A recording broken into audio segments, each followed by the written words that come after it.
Kembali lagi di Cahaya Hati Indonesia, Masya Allah. Tema kita adalah keajaiban sholat duha. Mudah-mudahan nanti yang disampaikan oleh guru-guru kita benar-benar menjadi sebuah keajaiban buat kita. Yang tadinya gak suka sholat duha, akhirnya mulai sekarang sholat duha.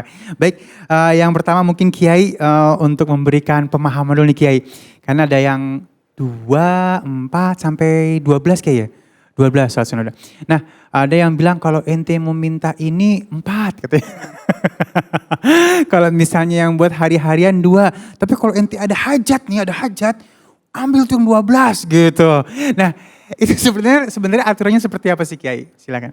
Ya, sebenarnya kalau kita ngikuti hadis Rasul itu ada 2 riwayat. Yang pertama menyebutkan yang baik itu adalah 4 rakaat. Ada yang menyebutkan 2 rakaat ketika bertanya kepada Siti Aisyah, sahabat berapa Rasulullah salat duha? Bilang 4, bilangnya 4 rakaat wa masya wa yazidu masya'a, ditambah sampai berapapun. Maka ada kaul yang ketiga, jumlah rakaat duha itu boleh tak terbatas. Tapi kalau ada yang di fikih Syafi'iyah, salat duha itu paling banyak 12 rakaat. Tapi meskipun 12 paling banyak, tapi afdolnya 8. Maka dalam kaidah fikih disebutkan ma'aksaru fi'lan aksaru fadlan. Kalau banyak pekerjaannya tapi keutamanya pasti tambah. Jadi kalau yang banyak pekerjaannya pasti keutamanya banyakan. Kecuali sholat duha.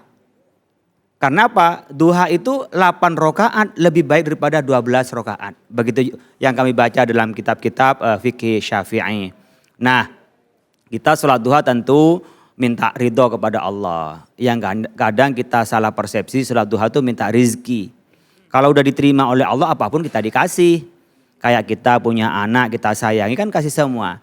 Cuman bagi yang tingkatan imannya masih pamrih ketika berdoa ya sholat duha untuk memperlancar rizki. Dan rizki bukan hanya uang.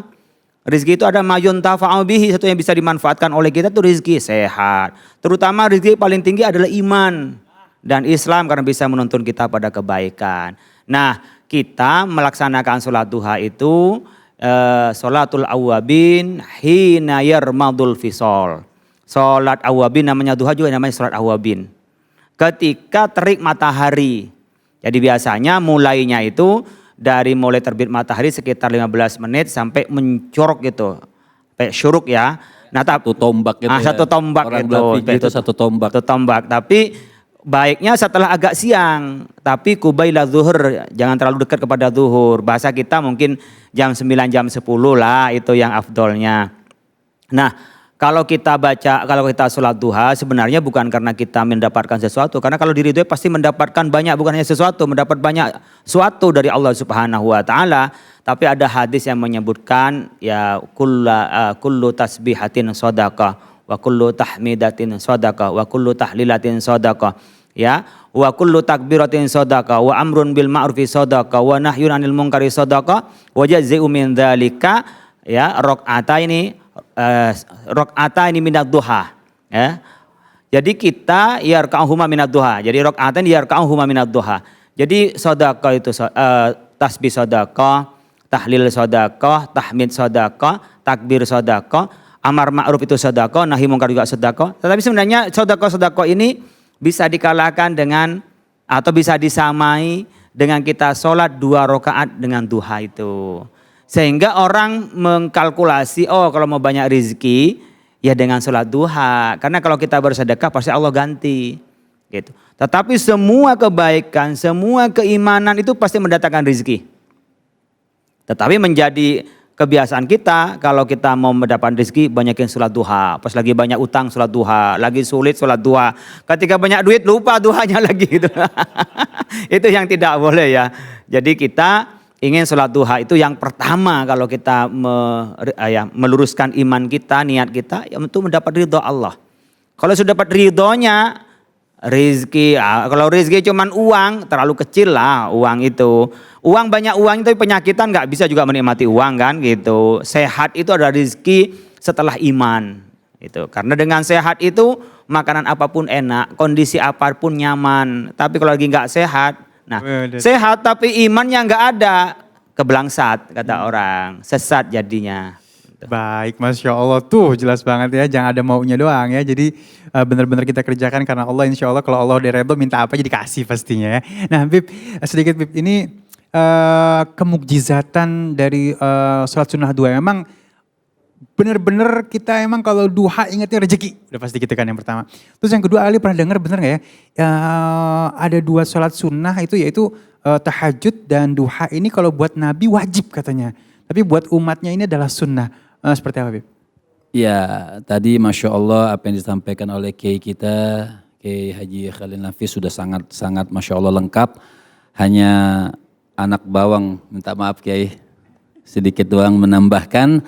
Artinya memang sholat duha ini sebagian ulama, tapi memang khususnya buat Rasul. Artinya kalau buat Nabi itu apa juga sudah ibadah, artinya sudah di atas segala-galanya buat baginda Nabi besar Muhammad. Makanya ada kalimat yang mengatakan fal khair kulluhu lil ittiba Sayyidina Muhammad. Pongkol dalam suatu kebaikan dalam kitab Tadhkiratul Mustafa itu pongkol dalam suatu kebaikan ittiba li Nabi SAW. Nah ittiba li Rasul salah satunya kita mengikuti sunnah Nabi. Di antara sunnah-sunnah Nabi kan banyak sholat sunnah, di antaranya sholat duha. Sampai dalam satu hadis daripada Rasul SAW, Nabi mengatakan man hafadha ala syuf'atid duha ghufirat lahu dhunubuhu wa in kanat mithla zabadil bahar. Dalam satu hadis daripada Rasul SAW, Nabi katakan siapa man hafadha ala syuf'atid duha, orang yang biasa menjaga sholat duha. Di sini berarti ada istiqomah. Galilun qarra khairun min kathirin farra. Artinya sedikit itu lebih bagus dengan istiqomah, lebih baik daripada banyak sekali aja. Oh hari ini saya sholat sunnah duha 8 rakaat atau 12 rakaat, sudah seumur hidup gak sholat lagi. Nah ini kurang bagus, sedikit lebih bagus tapi istiqomah. Nah keistiqomahan ini mau dapat uang nggak dapat uang, istiqomah sholat jangan tinggalkan. Seperti tadi Kiai menyampaikan, nanti kalau sudah dapat uang banyak nggak sholat lagi, atau sudah sholat terus kok nggak dapat duit, berarti percuma nih sholat duha. Nah dihilangkan lagi. Jadi memang seperti tadi kita ngobrol di belakang tadi, niat untuk melakukan sunnah Nabi ini bagaimana? Tentunya mendahulukan yang wajib. Ya. Kadang-kadang orang sholat duha wangi, Masya Allah. Sholat subuh sambil ngantuk-ngantuk. Nah ini salah. Kan subuh yang wajib mendatangkan semuanya. Benar gak Pak Kiai? Baru diikuti dengan sholat duha. Ini kadang-kadang enggak. Sholat duha mandi pakai minyak wangi 2 kilo. Wah, ngapa? Mikirnya duit. Mikirkan duit. Allahu Akbar. Tapi kalau sholat subuh ya entar-entaran. Nah ini yang tidak boleh. Jadi tapi memang di antara kenikmatan, kesuksesan orang yang sholat duha selain fardu ya. Kalau fardu sudah kita tidak bicarakan, sudah Masya Allah. Ya. Artinya siapa orang yang menjaga sholat sunnah duha 2 rakaat ini, dia istiqomah. Ghufirat lahu dhunubuhu wa in kanat misla zabadil bahar. Dosa-dosanya, tentunya dosa-dosa kecil ya di sini. Wa in kanat misla aisagair. Wa in kanat misla zabadil bahar. Sekalipun dosa-dosanya sebanyak buih yang ada di lautan. Dan kalau buih ombak itu kan banyak tuh. Gak bisa kita ngitung buih yang ada di laut itu gak bisa ngitung. Tapi dengan sebab kita sholat rakaatain, dengan sebab kita sholat 2 rakaat ini, maka Allah subhanahu wa ta'ala mengampunkan dosa-dosa kita. Adapun dosa-dosa besar, taubatan nasuha. Dosa-dosa kecil diampunkan oleh Allah subhanahu wa ta'ala jalla jalaluhu wa ta'ala azamatuh. Dan juga orang yang sholat duha ini kan butuh apa namanya Pak Kiai, namanya butuh niat, perjuangan. Makanya nasihat Rasul buat Sayyidina Abu Hurairah, walaupun ini buat Abu Hurairah tapi li ammati ummati Rasul, buat semua umat Nabi SAW. Maka Nabi SAW menasehati daripada Abu Hurairah, siapa man shalla rak'ataini minad duha lam yuktab minal ghafilin.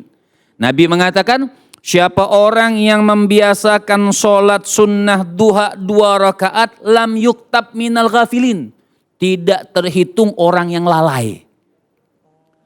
Jadi kan sholat duha, jadi pagi diisi dengan sholat duha, diisi dengan Al-Quran. Makanya siapa orang yang membiasakan istiqamah, mudawamah ala salat sunnatid duha, artinya dengan sholat sunnah duha, maka dia terhitung orang yang terhindar daripada orang-orang yang lalai atau dilalaikan oleh Allah subhanahu wa ta'ala. Jadi kalau bicara keajaiban, semua sunnah Nabi itu ajaib, benar Pak Kiai? Ya, semua sunnah Nabi itu ajib, Masya Allah. Artinya sunnah Rasul Sallallahu Alaihi Wasallam itu punya kehebatan-kehebatan yang sangat. Makanya ittiba li Sayyidina Muhammad. Kalau sudah kita ngikutin Nabi, bagaimana kalau kita sudah ngikutin Rasul Sallallahu Alaihi Wasallam? Pasti juntrungannya kita akan ketemu kepada Allah Subhanahu wa taala. Pasti akhirnya kita akan mendapatkan syurga dan nikmat dari Allah Subhanahu wa taala dan ketemu dengan baginda Nabi besar Muhammad. Tidak ada sunnah Nabi yang menyusahkan, tidak ada sunnah Nabi yang membawa kita jauh daripada Allah Subhanahu wa taala. Makanya makanya kita ini beruntung jadi umat Nabi, ada sunnah-sunnah daripada Rasul sallallahu alaihi wasallam mubarik alaihi wa ala alihi. Makanya Sahal bin Abdullah beliau mengatakan min alamati hubbillah wa hubbul Quran, min alamati hubbillah wa hubbil qurban hubbun nabi wa min alamati hubbin nabi hubbus sunnah. Sa'ad bin Abdullah mengatakan di antara orang-orang yang cinta kepada Allah, cinta kepada Rasul, cinta kepada Nabi. Di antara orang yang cinta kepada Nabi, cinta sunnah Rasul. Masya Allah, baik. Terima kasih guru-guruku yang dimuliakan Allah Subhanahu Wa Taala, Masya Allah ya. Dan tetap semangat ya, karena sesaat lagi kita akan lengkapi ilmu kita pada hari ini dengan apa? Dengan ngaji yuk bersama Ustadz Syam ya. Jangan kemana-mana, tetap bersama kami di Cahaya Hati Indonesia.